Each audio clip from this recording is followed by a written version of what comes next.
So we're reading in Book 2, Canto 3, The Glory and Fall of Life,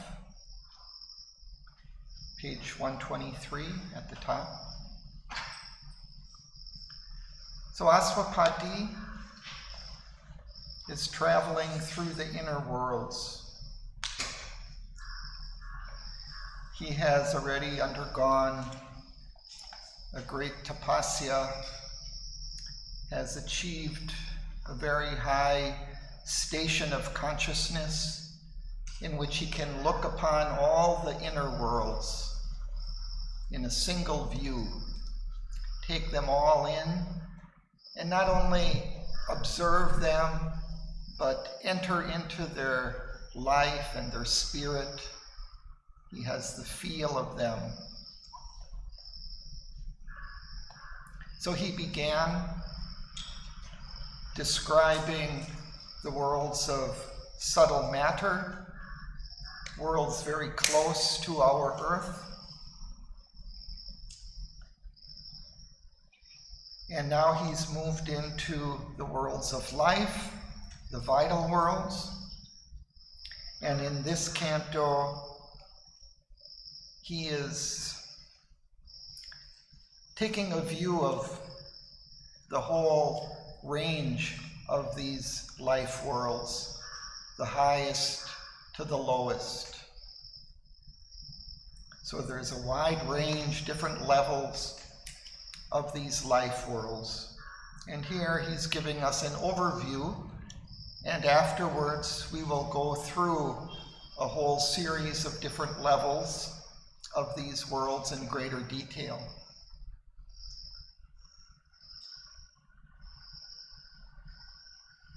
So we can begin.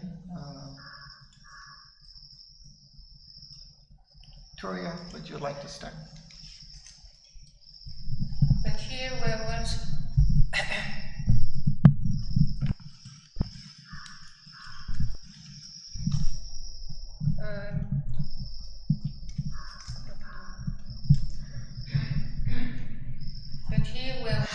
lifted pathway to heaven. The veil was there, but not the shadowy wall. In forms not too remote from human grasp, some passion of the inviolate purity broke through the reign of the original bliss. Heaven's joys might have been earth if earth were pure.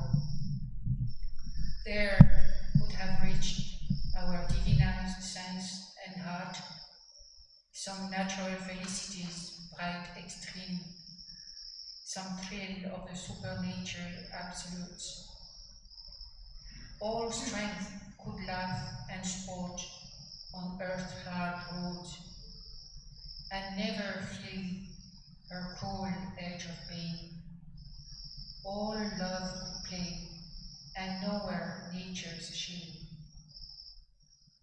But she has stabled her dreams in matter's courts, and still her doors are barred to things supreme.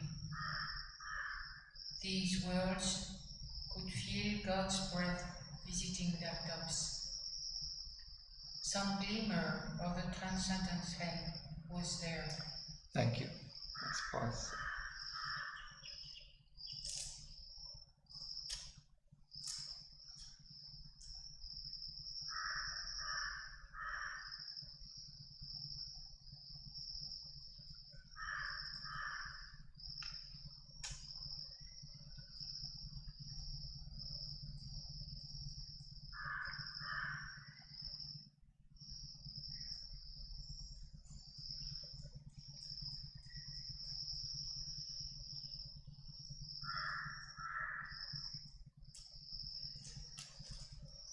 Which is the shadowy wall?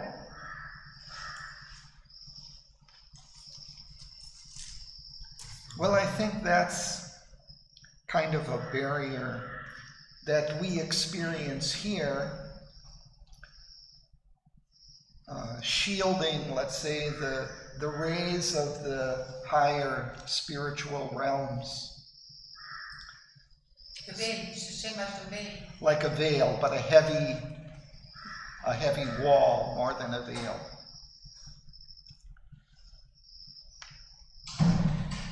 I wanted to read Shraddhavan's description of this because I think it helps to put the whole section into some perspective. At least it helped me. She says, in this section, Sri Aurobindo describes some of these life worlds, which are neither on the highest summits nor in the lowest depths, but halfway to heaven. A veil separates these worlds from the very highest levels of consciousness, but not the shadowy wall of ignorance, unconsciousness, and falsehood. In them, the forms are not too remote from human grasp. Aswapati is able to catch some glimpses of them. He sees that some passion, some intensity of the inviolate purity, the perfect purity of the highest levels of existence, a ray of the original bliss, does break through the veil into these worlds. Inviolate means pure, unspoiled, undamaged, not harmed or imperfect in any way. Some light of the inviolate purity and the original bliss from which the life force has been born can enter these worlds like a ray of sunlight breaking through clouds. Then Sri Aurobindo tells us that the bliss of that pure origin of life, heaven's joys, could also have been experienced here on earth, if earth were pure. That gives us the hope that if earth can become pure enough, then the heavenly delights of the divine life will be experienced here too. If earth were pure enough, our divinized sense and heart could also enjoy that bliss, that extreme intensity of natural felicity. We experience the world around us through our physical senses, based on living matter and our heart. And through the subtle heart, the inner heart center, we can feel intense emotions. If the heart and the senses were pure enough, even we here in our physical bodies could experience that extreme bliss or felicity and feel some thrill of supernature's absolutes, some resonance of our nerves with a delight that belongs to a level high above our present stage of evolution. If it were like that, then all strengths, all powers, not only material ones, could laugh and sport, play, run, race, even on the hard roads of earth, without feeling any of the cruel pain that is characteristic of our material experience. If earth were pure, all love could play here, could play everywhere, without any of the sense of shame which makes us feel our impurities.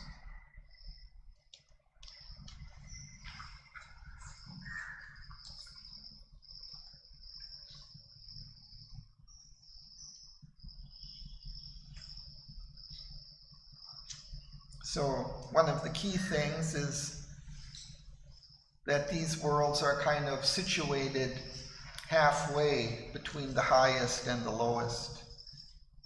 And in that sense, they have a kind of a closer relation to our own world.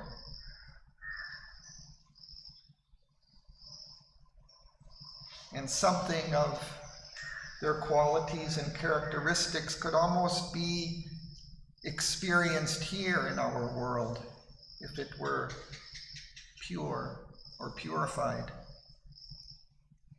Does shadowy world mean when you said unconsciousness, the gross matter? The matter is unconscious. Yeah, it comes due to that.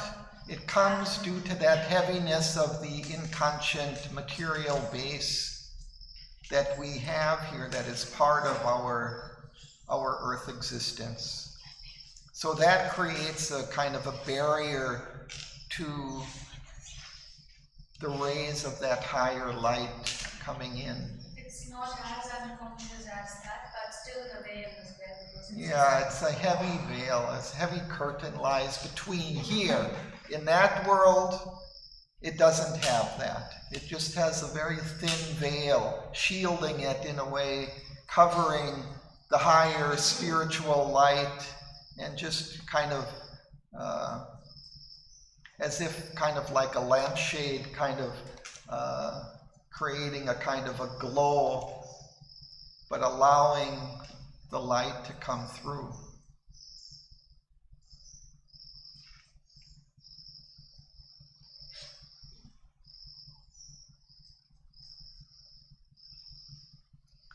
Helmut, would you continue? And what is a hem? Huh? Hem. Hem. A hem is like at the bottom of a dress you have the little fold. So it's the transcendence hem. It's as if the bottom of the divine's garment is there. And nature's shame. Nature's shame. Get past that somehow. Well, it comes from that impurity of the earth existence. So we feel some kind of shame as a result of kind of experiencing the impurities of the lower life planes of the physical matter. So for us, there is always this kind of a little bit of shame accompanying our experience, and especially of, like the vital enjoyments. Often that kind of physical mixture comes into it, degrading it in some way.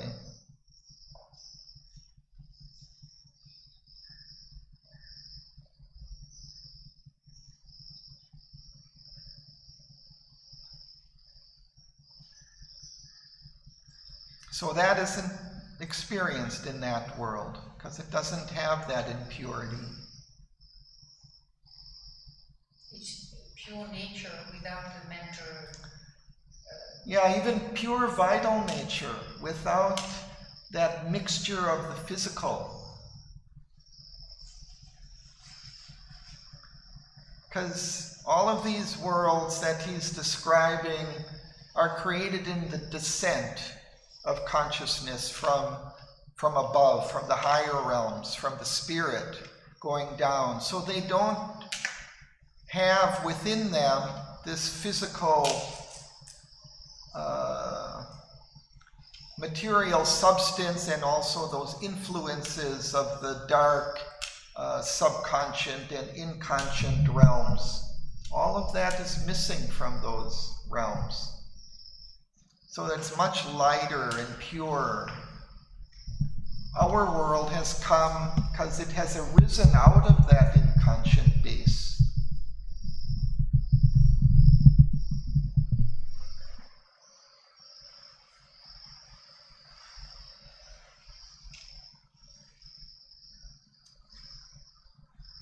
So Helmut, would you like to continue? Across the white ionic silences, immortal figures of embodied joy traverse wide spaces near to eternity's sleep. Pure mystic voices in beatitude's hush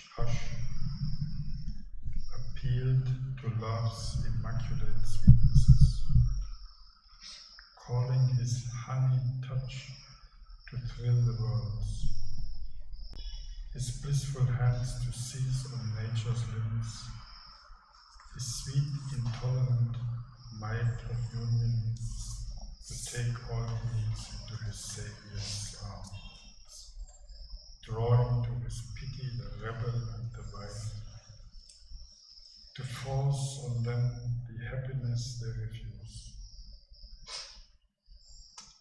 A chant, hymeneal to the unseen divine, a flaming rhapsody of white desire, lured an immortal music into the heart, and woke the slumber of an ear of ecstasy. Thank you. Wow.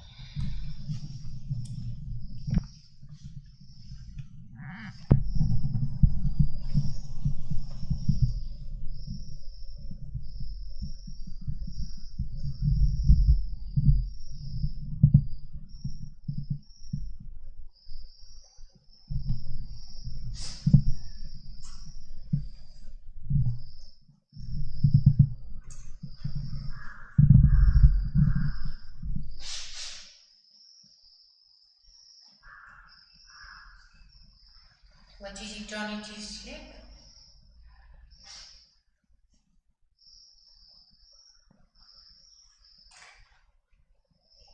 So he's speaking of some beings, maybe at the very height of this world, or even from beyond these mid-worlds of the vital plane.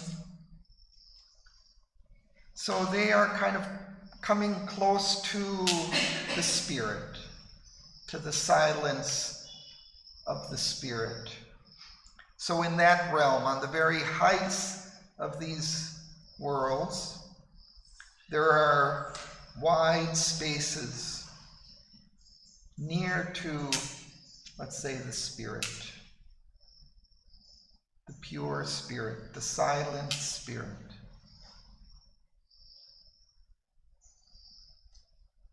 Pure mystic voices in beatitude's hush. So also that beatitude's hush, the silence and beatitude of the spirit. But silence is not sleep. But you must look at the poetry of it. Yeah, look at the poetry. If you try to understand the details, it's not So it's not conscious. It's poetry, yeah. No, I think it is conscious. Yeah.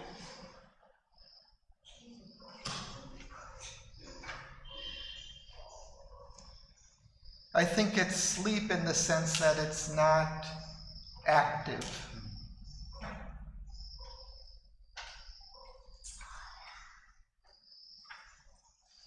This is something a level of gods? Plane of gods. Yes. It's quite interesting. I mean, he's suggesting that in this kind of silent realm of the spirit, there are some immortal beings there of embodied joy. And they are calling love's immaculate sweetnesses to come down into the world, into this vital plane of existence, calling his honey touch to thrill the worlds, his blissful hands to seize on nature's limbs, his sweet, intolerant might of union to take all beings into his Savior arms. So there are these kind of heavenly beings calling love down Come into the world. Take these beings into your arms. Embrace them in your love and your sweetness and your joy.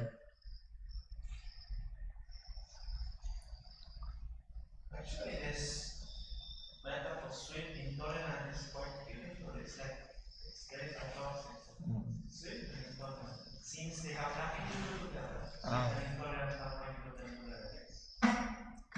Very nice expression. Yeah, it's almost as if these beings are asking this love to come down to enforce this delight on these beings, on the worlds, on the beings of these vital worlds.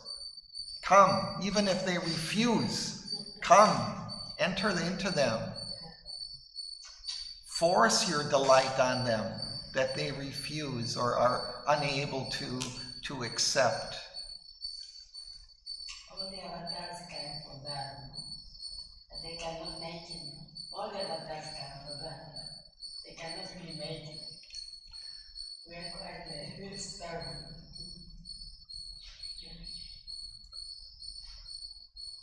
It almost reminds of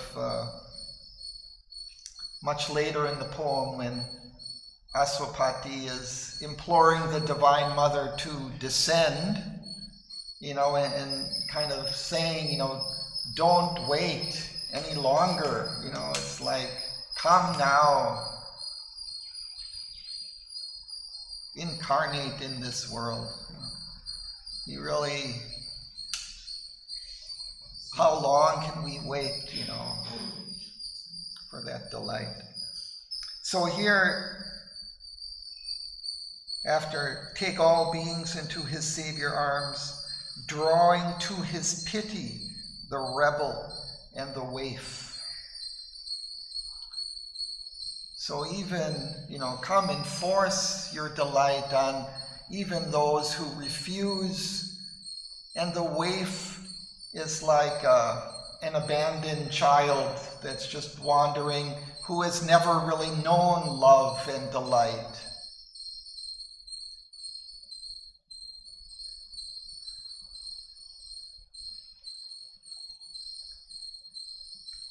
To force on them the happiness they refuse. A chant, hymeneal. So this is a marriage hymn to the unseen divine, a flaming rhapsody of white desire.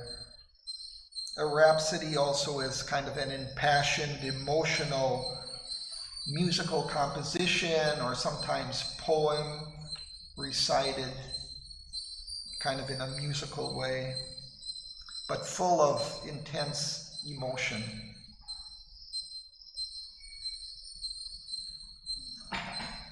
So it's luring this immortal music from above into the heart,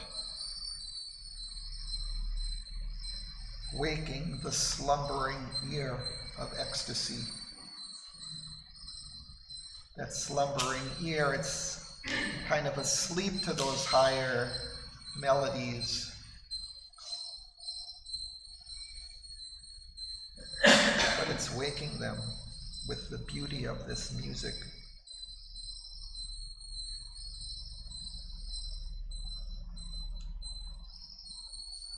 B, would you continue? B?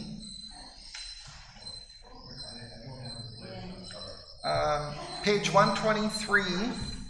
Somebody can give the line number. 276. Page 123. 276. Down.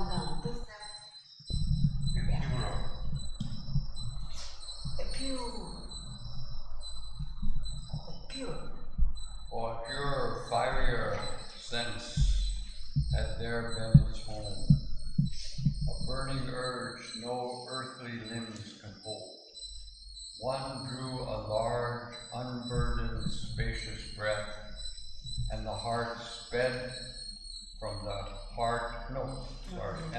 heart sped from the beat to rapturous beat. The voice of time sang of the immortal joy, an inspiration and a lyric cry. The moments came with ecstasy on their wings.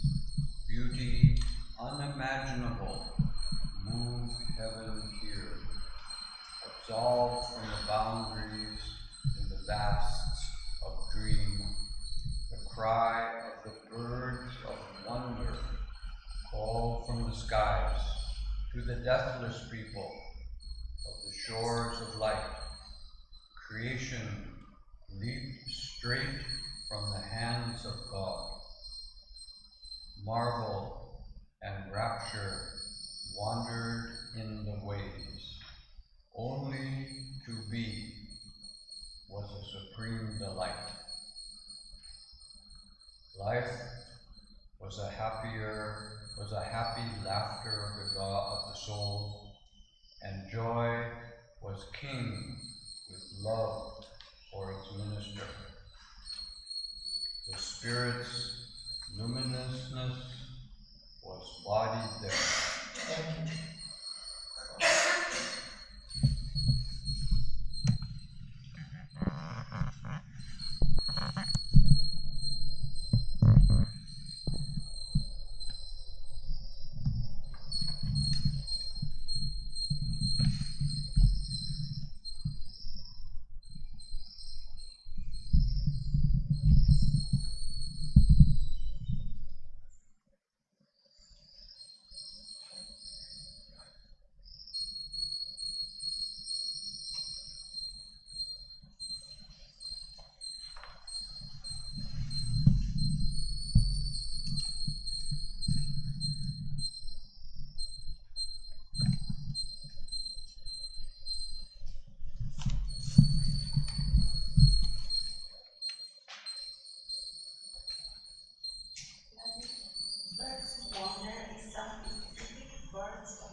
No, not that I know. It doesn't ring a bell in terms of the Vedas or anything that I know.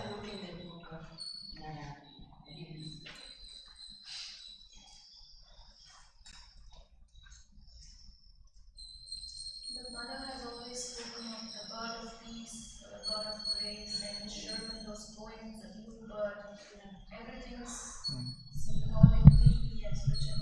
Mother has said, bird, even her signature is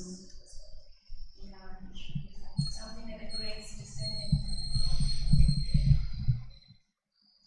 Her signature is what, this bird of peace, I guess.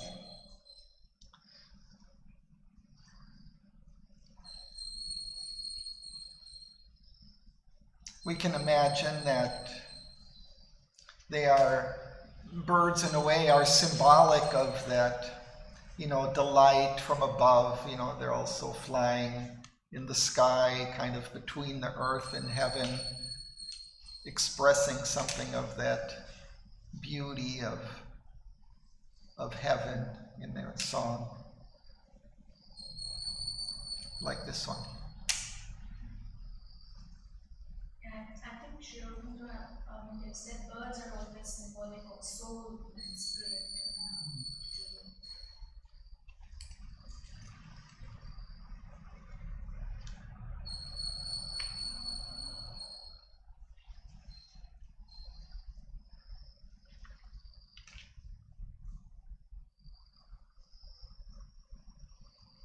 We get some, sense here of the intensity of delight of these worlds.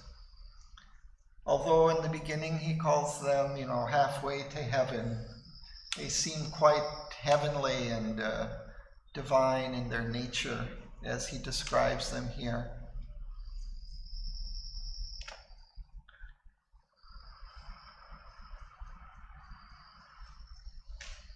And the beings, to the deathless people of the shores of light, seems as if it's kind of a heavenly realm of immortal beings experiencing, living in this world of light and beauty and delight. Creation leaps straight from the hands of God.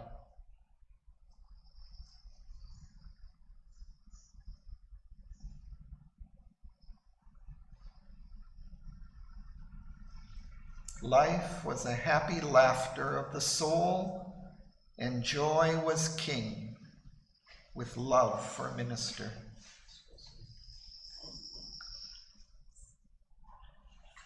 The Spirit's luminousness was bodied there. So we wanted this, no? Hmm? We want this water here. We want to drink it. One day. And one day, yeah, it could be. If earth were pure, these delights, this beauty could be here also on earth. And I think Sri Aurobindo gives us the promise that one day it will be.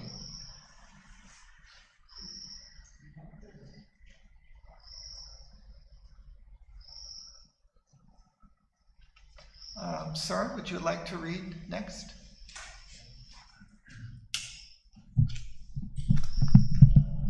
Life's contraries. 290.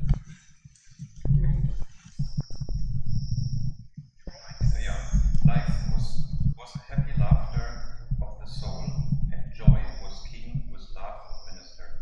The spirit luminosus was bodied there. Life's contraries were lovers or natural friends, and her extremes mean keen edges of harmony. Indulgence with a tender purity came and nursed the god on her maternal breast. There none was weak, so falsehood could not live. Ignorance was a sin shade protecting light. Imagination, the free will of truth. Pleasure, a candidate for heaven's fire. The intellect was beauty's worshipper. Strength was the slave of calm spiritual law. Power laid its head upon the breasts of bliss. There were summit glories inconceivable on autonomies of wisdom, still self-rule, and high dependencies of her virgin son. Illuminated theocracies of the seeing soul, throned in the power of the transcendence reign. Thank you.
It's interesting that he describes various qualities that we have here in our world, but they're kind of reconciled with their opposites and become kind of a harmony and a fulfillment. So he begins by saying life's contraries were lovers or natural friends. So these contraries were reconciled. And then he gives some examples. Indulgence. We often think of indulgence as kind of something weak, leading to some kind of problem, but here it comes with tender purity, nursing the God on her maternal breast. An edge is the limit, is a shore. Keen edges of harmony. Edge. This is an edge here, the edge. An edge is often sharp. So these are extremes, but they're reconciled. They're like edges coming together.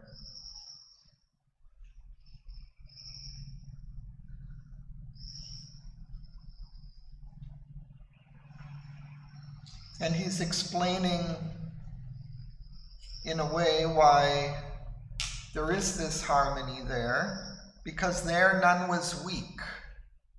So falsehood could not live, could not enter in. So it gives us this clue also that this weakness invites falsehood to come in. And here, there is a kind of an ignorance, but it's just like a thin shade protecting light. Just like a covering over the light. And imagination is the free will of truth.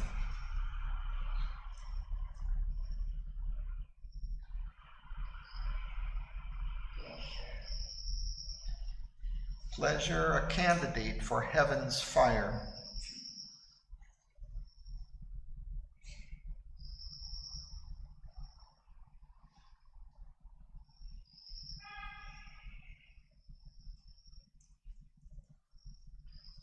But heaven's fire is some kind of maybe intense pleasure, some intense joy.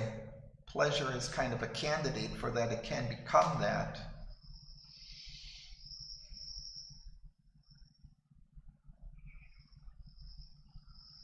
The intellect was beauty's worshiper.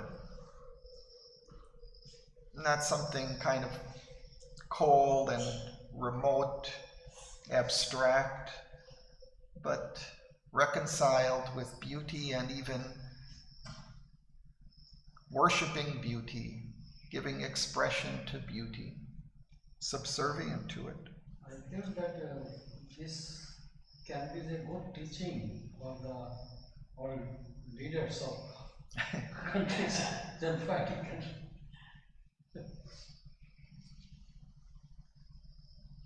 And strength also was the slave of calm spiritual law. You see how these powers that are, dominant here in our world, like intellect and strength and pleasure, all of these kind of can have a divine component or side to them as well, can be converted into something divine.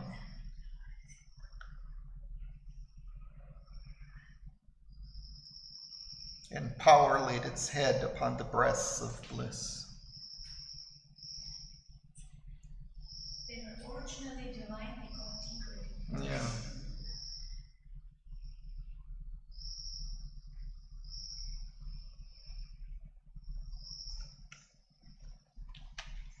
And I guess now, in that final few lines, he begins talking about maybe the summits of these life worlds.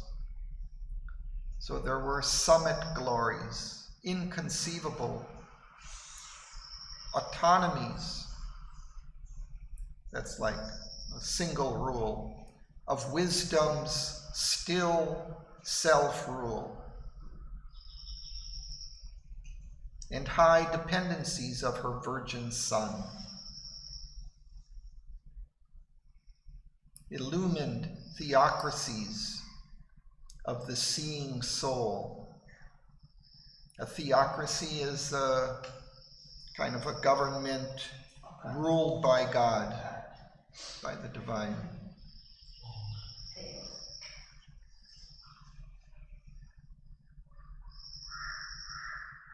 So the seeing soul was the ruler of those worlds, throned in the power of the transcendence ray.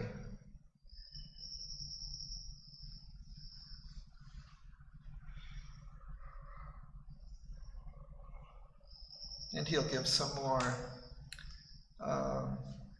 examples of these summit glories, these higher summit worlds. Here is wisdom,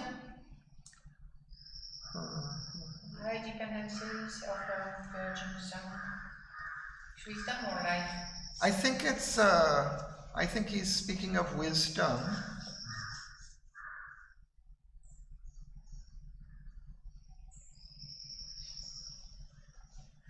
High dependencies, so they're dependent, so there were worlds dependent on that wisdom. There's some worlds where it's just kind of absolute ruling, and then there are worlds where it is influencing, they're under its rule, dependencies of it.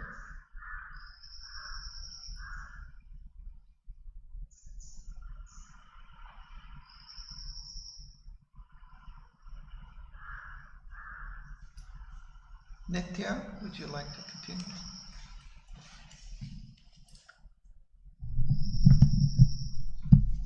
A vision of grandeurs,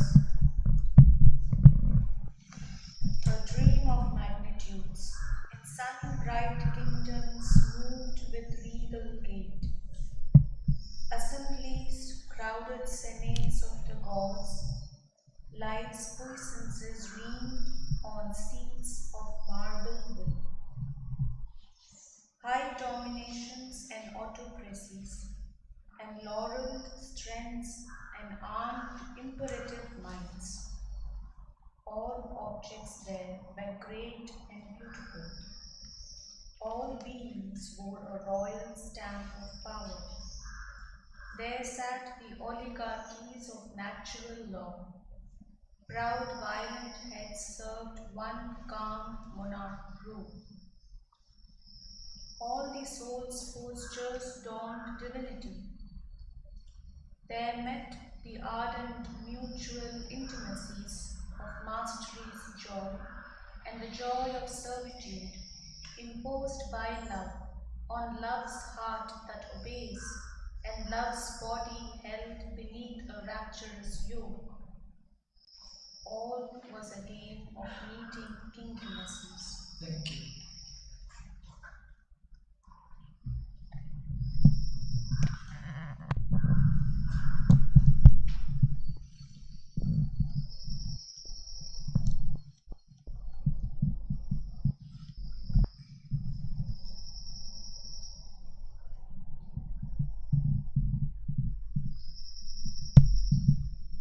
And what is dependencies? Something that's dependent on something higher. So I think those, like I was describing, he talked about these worlds of wisdom, where wisdom was kind of ruling in its own self-rule. Wisdom still self-rule. And then high dependencies of her virgin son. So I think these are just like a little lower, but under that influence still of wisdom, dependent on it.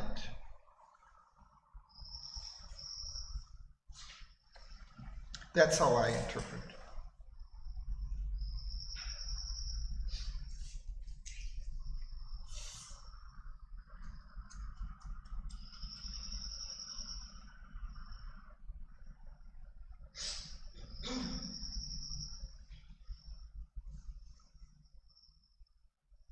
Sometimes I think we speak of, like dependencies of a state, of a government, of a nation. They might be like outlying areas that are under its rule but are not formally a part of it. I think here normally it depends on intellect, strength, and power, but here that strength, power, all somehow obey the higher truth. Virtues means the original truth. So something more linked to the truth, Yeah. not on the power. We are always proud about our power, intellect. So that's something some illusion. Yeah, it's surrendered to something higher.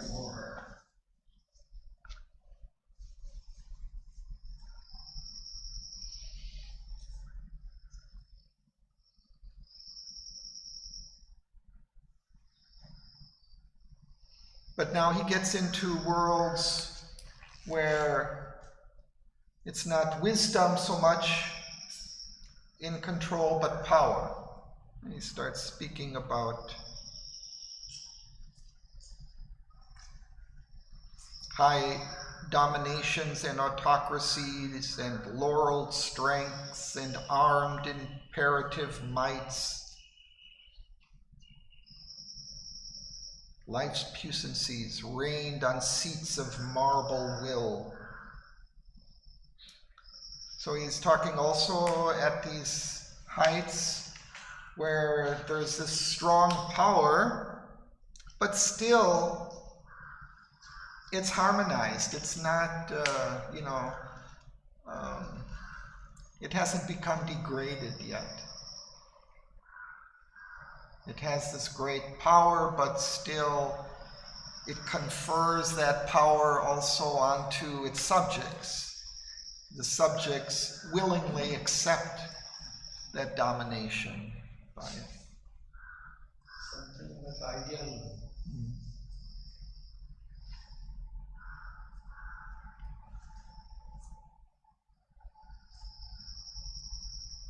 Autocracy is a domination of an individual, no? Autocracy, I don't know if it's necessarily an individual or a small group, but yeah, of a party. I think when we say joy of certitude could be individual. It could be individual, autocracy. Yeah. Rapid joy. Later on it talks about Oliver. In the first one, 125, it talks about Oliver, Yeah, which is the ruler of a group, a small group.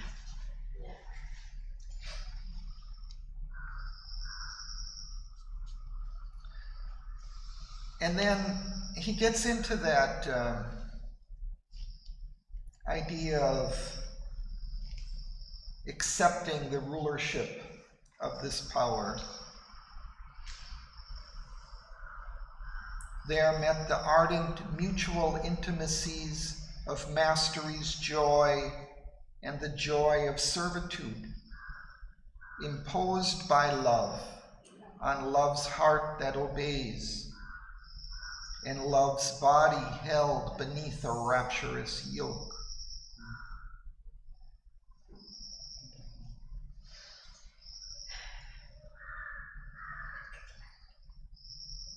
So it's a power imposed by love, but also accepted by love.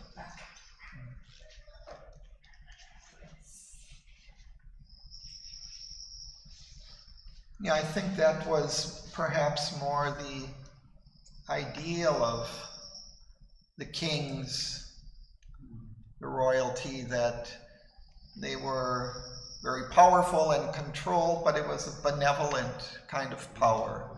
And people accepted because they did good for the people and they cared for the people. Somewhere Sri Aurobindo told that India needs a benevolent king. Somewhere I read it. So I think maybe there are some ideas that I can take it.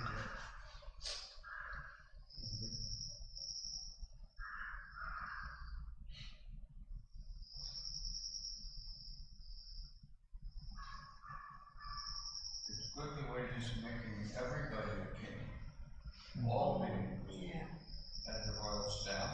And then it was all a game of the kings meeting each other.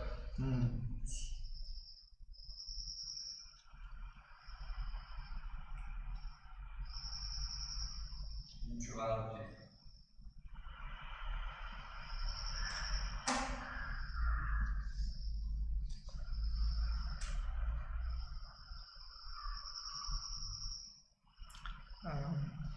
We continue.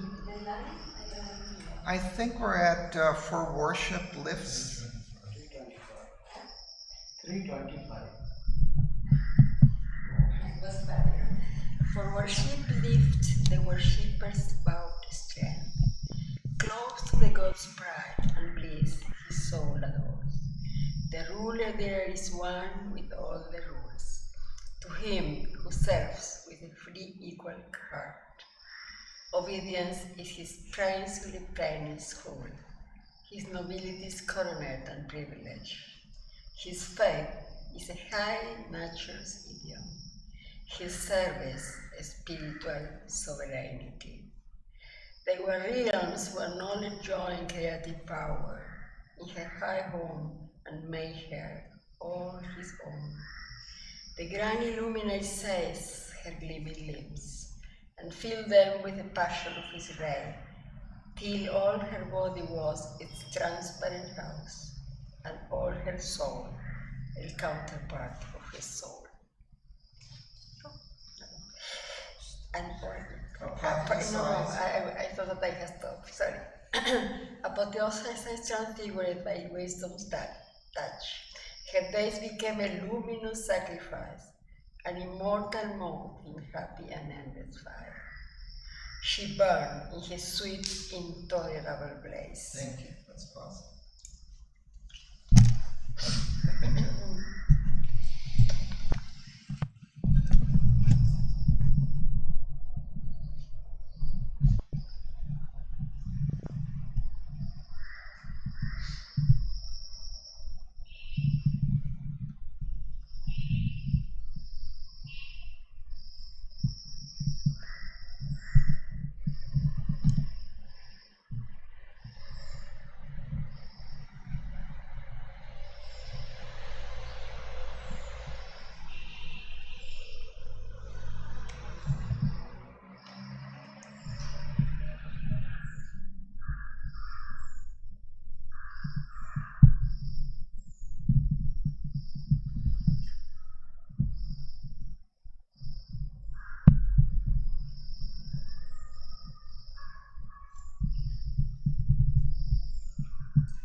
So he gets more into this relation between the ruler and the ruled here, between this powerful rule, but which is benevolent and doesn't impose its power on an unwilling subject, but has this kind of love for the subject. And he relates it also to our relation with the divine. The divine is also all-powerful ruler of this earth. But worship to the divine lifts the worshipper's bowed strength close to the God's pride and bliss his soul adores. So when we submit and offer and worship the divine, we come closer also to the divine.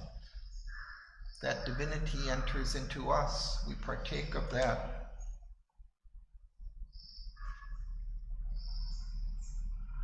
So here the ruler is one with all he rules.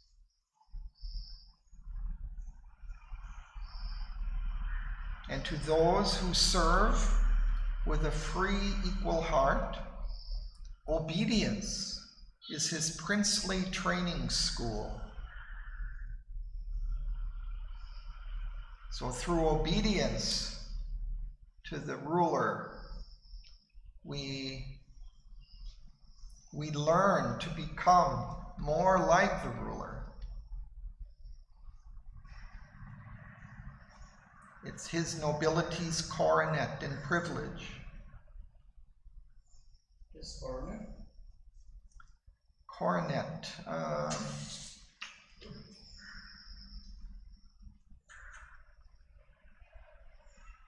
I'm not sure exactly what that is. That's something, huh? Oh, a weapon? Yeah. I thought it was like a crown. Yeah, that's what I was thinking, a kind of a crown. Like a degree you put Like the laurel crown or something.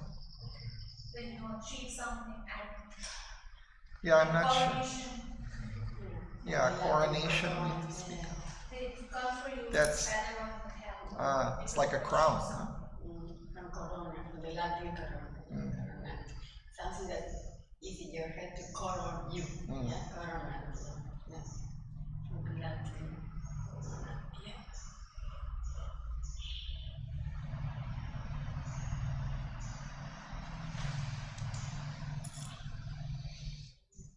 His faith is a high nature's idiom.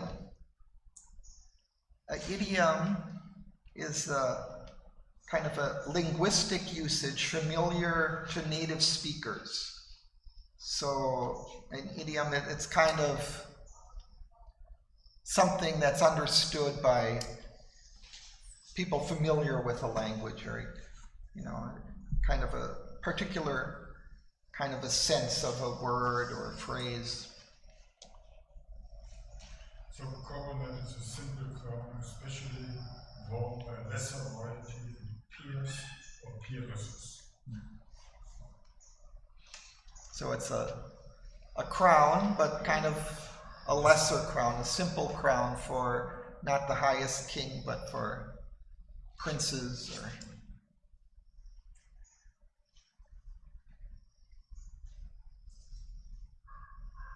Would you tell which bird that is? Because there are realms where knowledge joined created power. In her eye, is that knowledge's home or power's home? And made her all his own. So one is, they have the two. Yeah, I would think that knowledge is his and power is her.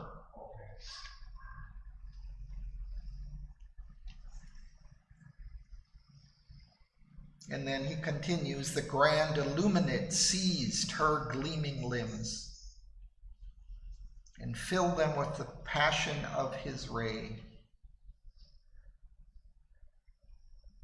till all her body was its transparent house, and all her soul a counterpart of his soul.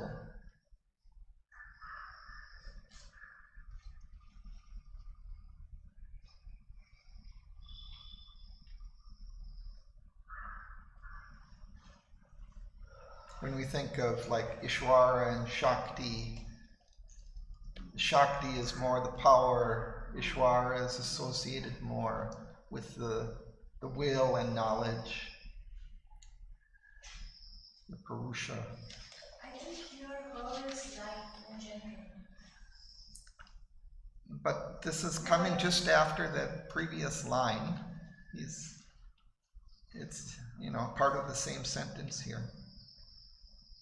But it also seems to me like a foreseeing of what could be here on Earth. Yeah, it's a joining of knowledge and power. I mean, here they're... But also in the physical, in the following lines.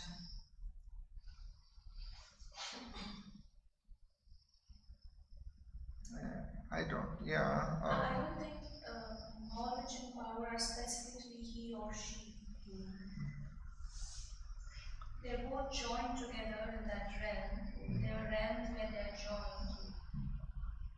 And even before that we have he and she, but this is in general in this realm, the life in this realm, the nature of that realm.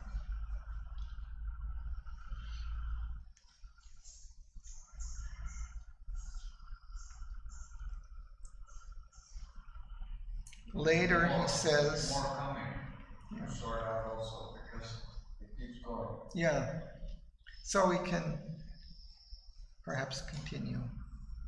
Klaus? Sorry, we have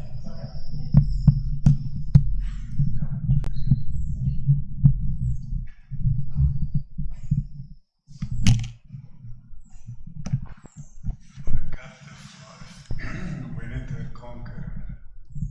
In his wide sky she built her world anew. She gave to mind's calm pace the motor's speed, to thinking a need to live what the soul saw, to living an impetus to know and see. His splendor grasped her puissance to him clung. She crowned the idea a king in purple robes, put her magic serpent scepter in thought's grip, made forms his inward vision's rhythmic shapes, and her acts the living body of his will. A flaming thunder, a greater flash, his victor light rode on her deathless force. The centaur's mighty gallop bore the god. Life throned with mind, the double majesty. Thank you. Pause.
So here, her is associated with life, a captive life, wedded her conqueror.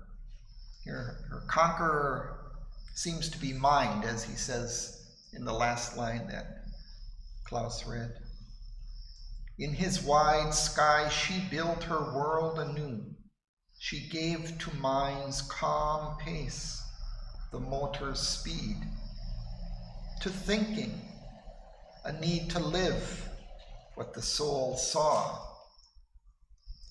There's the joining of life with mind, but life subservient to mind here.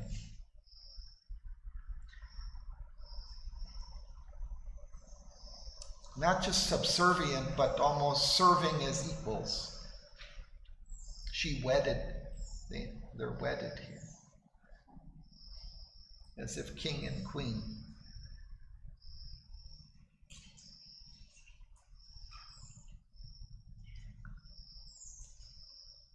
His splendor grasped her puissance to him clung. She crowned the idea a king in purple robes, put her magic serpent scepter in thought's grip. her symbol of power.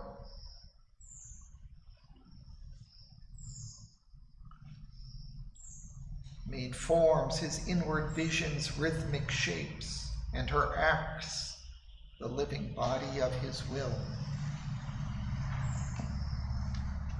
The magic serpent is not energy?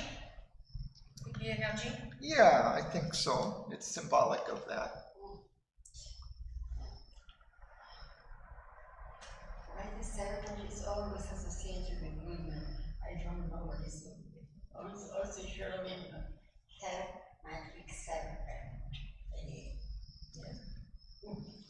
I think, isn't that, I don't know, it's kind of like an instrument that they hold or something, but it's a symbol of their power.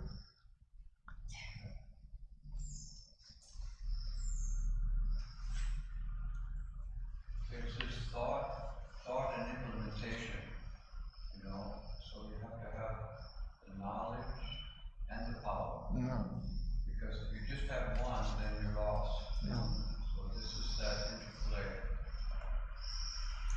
Yeah, or if you just have thought, you just have kind of abstract ideas that are not fulfilled in life. And the idea with a capital letter, it means,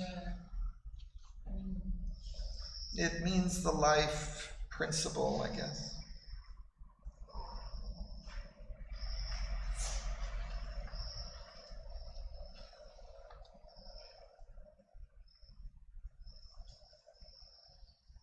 So life throned with mind, a double majesty.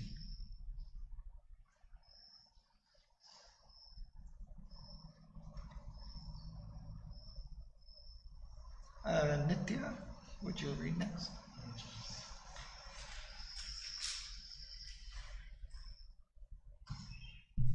Worlds were there of a happiness great and grave, an action tinged with dreams, laughter with hopes, and passion there could wait for its desire until it heard the near approach of God.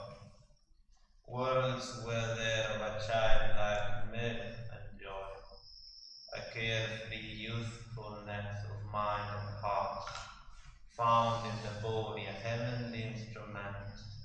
It lit an aureate halo round desire, and freed the dazed animal in the limbs to divine gambols of love and beauty and bliss. When a radiant soul that gazed at heaven smiled, a swift life impulse teems not nor stops. It knew not how to tire, happy were its tears. The work was play, and play the only work, the tasks of heaven a game of godlike might, a celestial bacchanal forever pure, unstayed by faintness.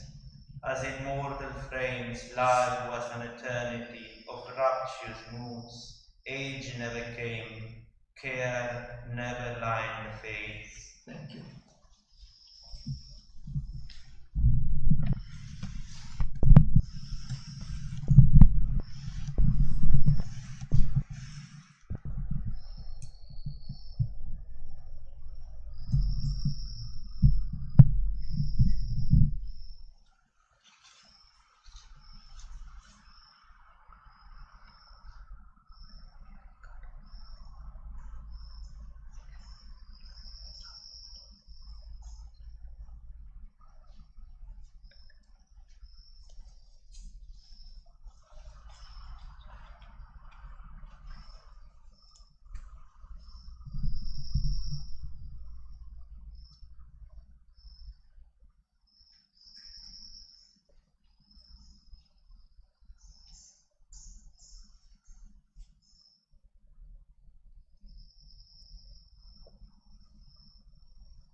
The first lines again seem to suggest a kind of reconciliation of opposites. Happiness great and grave. Action tinged with dream. Laughter with thought. And passion there could wait for its desire until it heard the near approach of God.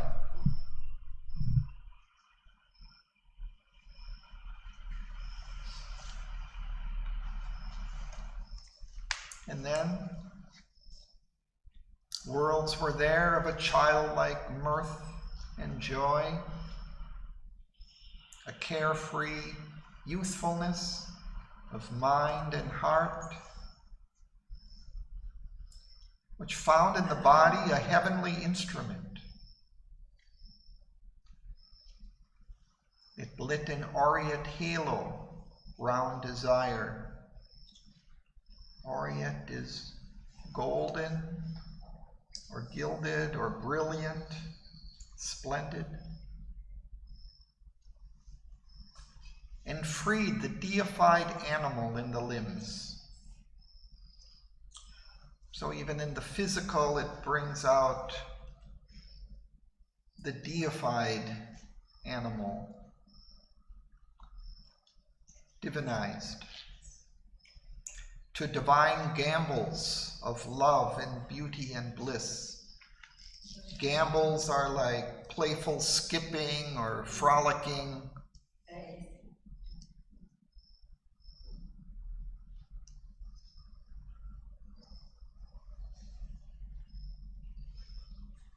On a radiant soil.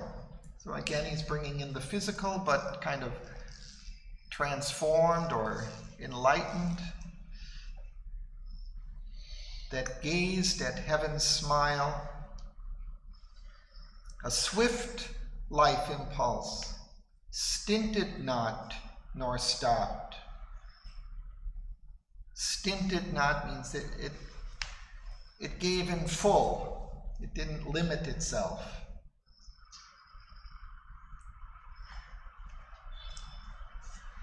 It knew not how to tire, and happy were its tears.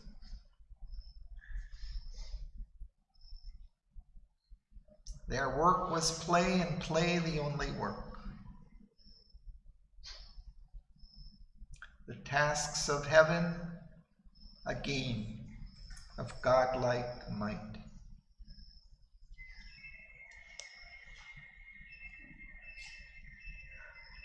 A celestial bacchanal, forever pure. A bacchanal is a wild gathering with excessive drinking and promiscuity. They were kind of rituals to the god Bacchus, who is also Dionysian, the god of wine. So there was dancing and drinking wine. But this is a celestial bacchanal, forever pure. So there isn't, this degradation of the physical. Unstayed by faintness as in mortal frames. It's not limited as it is for us in a physical body. Life was an eternity of rapture's moods. Age never came, care never lined the face.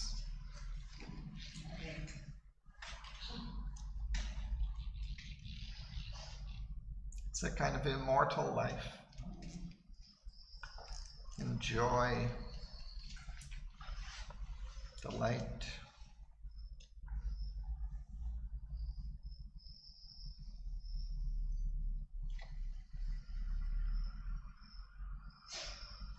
What does this central mean?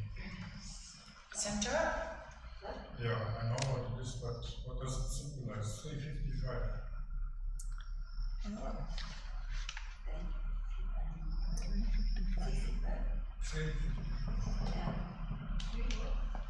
355. It's The union of the God and the animal? The union of Oh. the God and the You get free from A the center's mighty gallop o'er the god. instincts, no? Auroville used Um, to leave a lot. Yeah, I forget the center. It's Center something horse. And yeah, it's part horse and part man, isn't it? Yes, but what does it symbolize? A center's mighty gallop. So it's a light. I mean, if it's part horse and part man, is it? Then I mean, it's the life principle. So it's a mighty gallop of the life, power of life, but it's bearing the God. and also being mixed with a mentor, because the higher part is a Mind or human. human, but human representing mind. No, it's limb. It's limb. Mind and life together, bearing the God.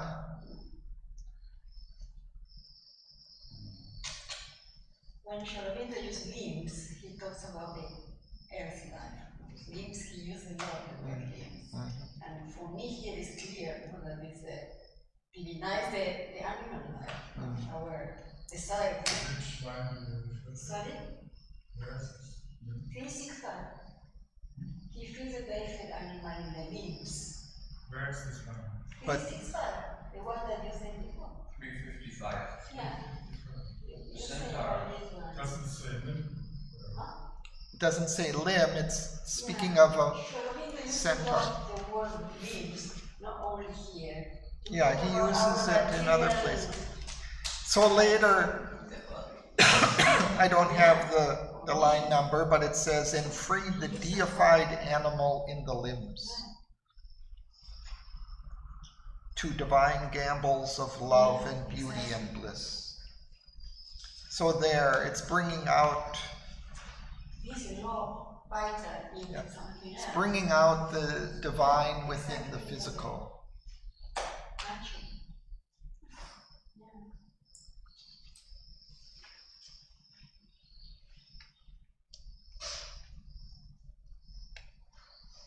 So some sort of transformation.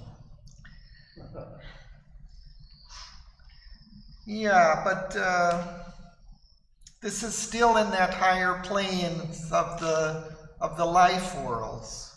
So it's not quite the physical matter yet.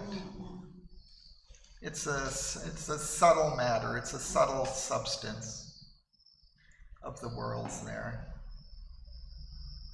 This is this Greek mythology that he's always using. He has that primary metaphor. Of course, it goes back to Atlantis when he mixed up the animals and the people and got into a lot of trouble. Then the Greeks tried to deify it in a different way. Auroville was so into this Greek thing. So all of that story is here. It's a little hard to decipher, I think. It was a master in Greek and Latin. Yeah, to make the Bring all background these things. something else. Yeah.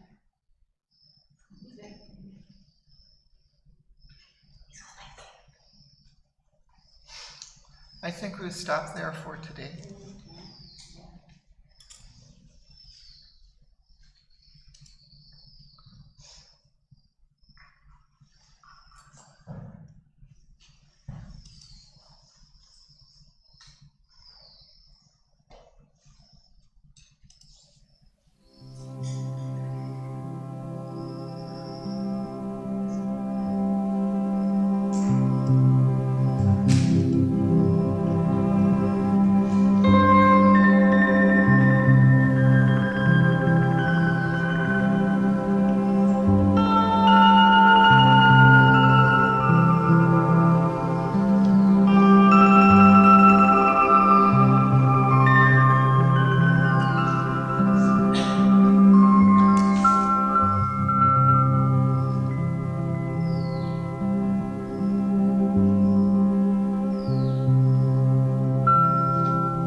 godchildren in their play fields ran, smiting the winds with splendor and with speed.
Thanks to Sri Aurobindo.